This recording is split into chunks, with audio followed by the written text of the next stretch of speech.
Kita menyelam semakin dalam sekarang, pada kedalaman 500 meter, kamu akan melihat paus biru terakhir yang kita temui. Tidak, ini bukan satu-satunya paus biru. Maksudku ini adalah kedalaman maksimum yang dapat mereka lalui. Pada kedalaman 830 meter kita telah sampai pada titik di mana Burj Khalifa, bangunan tertinggi di dunia, akan tenggelam seluruhnya jika dibangun di bawah laut.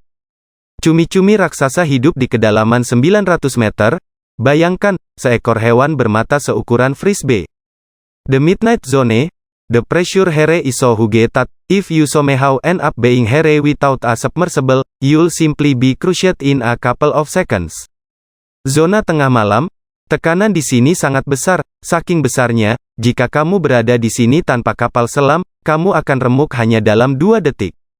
1280 meter di bawah permukaan laut, kita dapat menyaksikan hiu putih raksasa yang sangat ganas. Predator terganas ini merasa nyaman berada di kedalaman tersebut.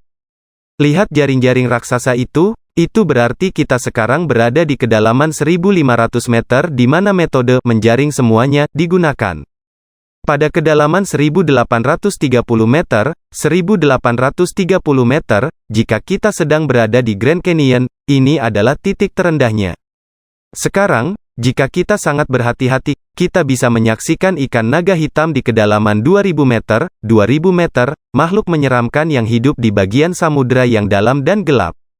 Pada kedalaman 2250 meter, kita akan berpisah dengan paus kepala kotak. Ini adalah kedalaman maksimum yang mampu mereka lalui.